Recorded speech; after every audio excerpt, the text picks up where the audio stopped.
혐오의 정치를 혐오한다. 무고한 대중을 대상으로 한 무차별적인 묻지마 범죄가 기승을 부리고 있다. 이제는 다른 나라와는 비교할 수 없을 정도로 훌륭한 치안을 자랑하던 우리나라도 더 이상 안전한 나라라 자랑하기 어렵게 되었다. 또 비수와 같은 말로 증오를 부추기거나 절대 양보하지 않는 것이 이제는 너무나 자연스럽다.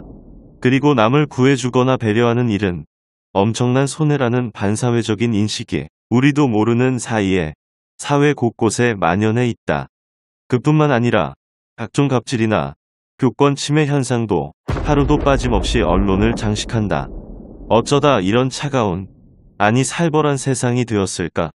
어쩌다 이렇게 혐오와 불신이 우리 사회에 떡하니 자리 잡게 되었을까? 여러 이유가 있겠지만 가장 큰 단초는 그동안 알게 모르게 지속되어 온 혐오의 정치 때문일 것이다. 정치인들은 남녀, 좌우, 세대 간의 갈등을 부추기는 행위, 즉 갈라치기를 정치적으로 늘상 이용한다. 마치 어릴 때 운동회나 크게는 월드컵 축구 경기에서 국가대표팀을 응원하듯이 내가 속한 계층이나 이념, 그리고 지역사회 등만이 절대선이고 그 테두리에 있지 않은 사람은 절대 악으로 몰아간다. 다시 말해 증오, 적개심, 불화, 차별, 방관 등 부정적인 감정이나 태도를 기반으로 사회적 불화를 일으킨다. 정치인들이 혐오를 조장하는 이런 행동을 서슴없이 하는 데에는 다 이유가 있다. 그것은 국민의 힘이 하나로 결집하는 것보다는 분산되는 것이 자신들의 정치적 입지를 단단하게 유지하는 데 유리하고 자신만을 따르는 소수만 있어도 기득권을 유지하는 것이 별 문제가 되지 않기 때문이다. 2016년 국민이 결집한 촛불혁명으로 인해 많은 정치인이 권력을 잃은 것만 봐도 쉽게 알 수 있다. 그리고 이런 현상은 여야할 것 없이 거의 모든 정치인에게서 발견된다. 사실 혐오의 정치는 우리나라만의 문제는 아니다. 2020년에 치러진 미국 대통령 선거를 들여다보면 바로 드러난다. 선거 기간 내내 정치 지도자들이 특정 인종을 비하하는 발언이나 행동을 빈번하게 하지 않았는가. 가뜩이나 인종 문제로 골머리를 앓고 있던 미국에 기름을 붓는 격이었다. 유럽도 마찬가지다. 나치를 정치적으로 이용하기도 하고 이민자들을 쫓아내자고 선동하는 정치인들도 적지 않다. 2021년 헝가리 정부는 아예 동성 결혼을 헌법으로 금지하는 법안을 제정하여 성소수자 커플의 결혼을 인정하지 않는 정책을 수립했다. 탈레반이 지배하고 있는 아프가니스탄의 여성 인권은 처참한 수준이다. 여성들은 직업 선택, 정치 활동, 결혼이나 여행, 교육의 기회 등 기본적인 의사결정을 자유롭게 할 수 없으며 탈레반은 성폭력, 가정폭력, 강제결혼, 자살, 공개 처형 등 21세기에 일어나는 일이라 믿기 어려울 정도의 인권 침해를 저지르고 있다. 극우를 표방하던 극좌를 표방하던 정치인이나 정당은 국민 전체의 통합에는 관심이 없고 오직 권력의 욕망만을 분출하려 한다. 개인적으로는 의원이 되고 정당의 측면에서는 집권당이 되는 게 더 중요할 따름이다. 우리나라에서 페미니즘이 사회적 이슈로 떠오르면서 남녀 갈등은 절정으로 치닫고 있다.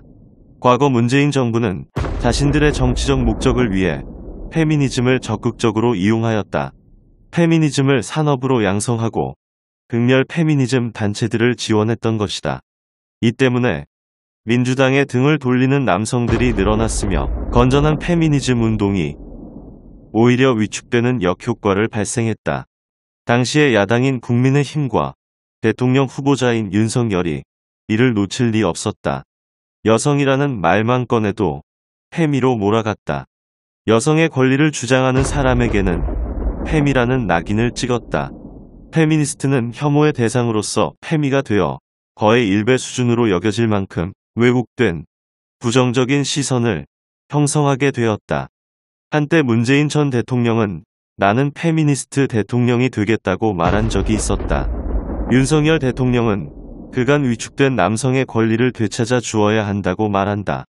그 결과 여성은 혐오의 정치 한가운데에 놓여있게 되었다. 종교도 혐오의 정치의 표적이 되고 있다. 우리나라는 다문화 사회로 이행하고 있지만 지금까지 유지해왔던 평화로운 다종교 사회라는 기존의 믿음은 무너지고 있다. 대구에 세워지고 있는 이슬람 사원은 지역 주민들의 반대로 몇 년째 파행을 거듭하며 건축을 하려는 측과 이를 저지하려는 주민 간의 종교 갈등이 폭발하고 있다. 일부 정치인들과 종교 지도자들은 특정 종교 집단을 겨냥하여 비하하는 발언이나 종교 차별을 때로는 은밀하게, 때로는 대놓고 일삼는다. 정치인은 그렇다 치더라도 일부 종교 지도자들의 행태는 그들이 종교인인지 정치인인지 구별조차 어렵다. 오직 혐오만이 그들의 살 길인 것처럼 보인다. 장애인은 또 어떠한가? 진보 정부였던 문재인 대통령은 사회적 약자로서 장애인이 차별받지 않고 살아가야 한다고 외쳐댔다. 하지만 재임한 5년 동안 실질적이고 실용적인 장애인 정책은 눈에 띄지 않았다. 일례로 장애인들과 단체는 지하철 접근을 용이하게 해달라고 집요할 정도로 요구했다. 말만 요란했지 바뀐 것이 없었다. 장애인들은 지푸라기라도 잡는 심정으로 새 정부인 윤석열 정부에 호소했다. 하지만 새 정부는 장애인이 지하철 운행을 파행으로 이끌어 시민들의 편의를 심각하게 저해야 한다는 입장을 취하고 있다. 언론은 이에 편승하여 시민들의 불편만을 보도한다. 문재인 정부도 윤석열 정부도 장애인을 이용만 하려 들었기 때문에 이용 가치를 상실하게 된 장애인은 혐오의 정치의 대상으로 전락해버렸다. 또 노인은 틀딱이라는 말로 매도된다. 동물보호론자는 한때는 캣맘이라는 중립적인 표현이 고양이만 알지 사람 사는 데에는 전혀 관심도 없는 사람으로 변화하고 있다. 학생 인권과 교권도 충돌하고 있다. 피의자 인권과 가해자 인권도 논란이다. 여기저기에서 갈등이 폭발하고 있다. 그렇지만 정치인들은 그 갈등을 비집고 들어간다. 자신의 유리한 쪽을 택해 다른 한쪽을 혐오의 대상으로 삼아버린다. 그런 정치인이 아주 일부라고 믿고 싶다. 이처럼 많은 사례에서 알 수 있듯이 혐오의 정치가 사회적인 분열과 갈등을 부추기며 다양성을 포용하는 사회를 방해하는 가장 위험한 기제라는 것은 분명하다.